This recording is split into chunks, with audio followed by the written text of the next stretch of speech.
When your colleagues are in awe of you, you got to have some extraordinary qualities, or you just have to be a special person. One such extraordinarily special person was Dilip Kumar Sahab. The friendship between Dilip Kumar, Raj Kapoor, Dharmendra, and Devanand speaks volumes about the people they were, in spite of being contemporaries themselves. Like the renowned screenwriter and poet Javed Akhtar ji once said, addressing Dilip Kumar Sahab, "Koi kya kahe, kaise kahe, kitna kahe." These were the exact words Javed ji used, and rightly so. How do you even begin to articulate the words to describe the life, or shall I say larger than life, of Mr. Dilip Kumar Sahab? It's difficult to even comprehend his achievements that stand tall even after almost half a century. And it's not just the achievements, the box office success, the awards and the accolades. It's the indelible imprint that he has left through his work, through his personality, and most importantly, the person he was.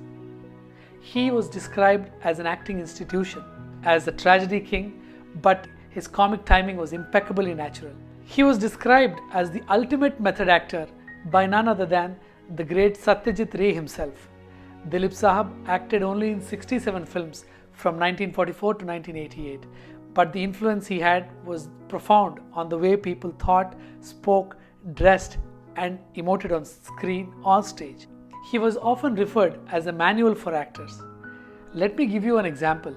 In the year 1982, when Mr. Raj Kapoor, the original showman of Indian cinema, was directing his son Rishi Kapoor and was not satisfied with Rishi Kapoor's acting in the movie Prem Rog, he told his son to think of how Yusuf would act here.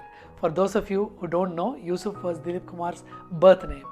And Rishi finally got it right after seeing Dilip Sahab's 1982 film Shakti. Raj Kapoor Sahab then telephoned Dilip Kumar Sahab and said, "Dilip, indeed you are the greatest." Such was their camaraderie.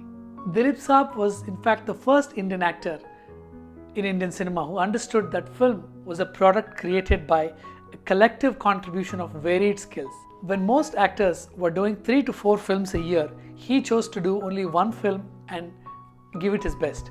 He was convinced that an actor had a responsibility to ensure the success of the film in the ever so fickle show business. He also initiated the trend of involvement in the overall filmmaking and packaging and selling of the movie as a product in the Indian and overseas market. All this might sound very simplistic today, but he did it 60 to 70 years ago, which was completely unheard of then. Perhaps Dilip Sahab's greatest contribution to Indian cinema is the change he brought about in histrionics. At a time when actors were being applauded for their loud and theatrical acting, his subtle acting, his refined body language, his facial expressions, and the intensity of his soft, beautiful, modulated voice conveyed the feelings and thoughts of the characters he portrayed on screen in a way that pleased the viewers and touched their hearts. The self-taught young Dilip Kumar had to take a conscious risk when he broke the norms of acting and evolved his own natural style of acting.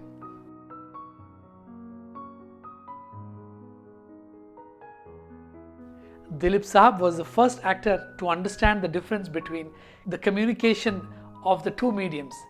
The live theatre, which preceded the cinema theatre, demanded a certain different kind of energy in the performance of the actors, while cinema theatre demanded a subtlety and refinement in the performance of the actors, because it was not catering to the immediate response of the live audience. Whereas in a theatre, the immediate response of the audience is extremely important for the actors to understand and emote. There is not a single actor in Indian cinema who's not taken a thing or two from Dilip Sahab's book of acting, from Mr. Amitabh Bachchan to Shah Rukh Khan to Ranbir Kapoor, and they have all even acknowledged it. And it would be incomplete if I don't mention what a great human being he was. Long before we've even heard the term CSR, that is corporate social responsibility, Dilip Sahab initiated the practice of the industry coming together to help fund collections each time there was a catastrophe caused millions of lives to fall apart in the country. He took the lead in organizing events that raked in substantial amounts of money by enlisting the support of fellow stars and the different sectors of the industry as a social responsibility. Very few probably know that Film City was his idea and the result of his persistent pressure on the state government. And it was Dilip Saab who energized the National Association of the Blind and gave it all the time he could as its chairman.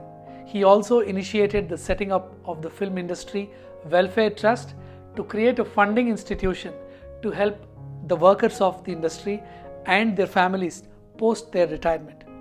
And many, many more acts of generosity. My friends, the list is long.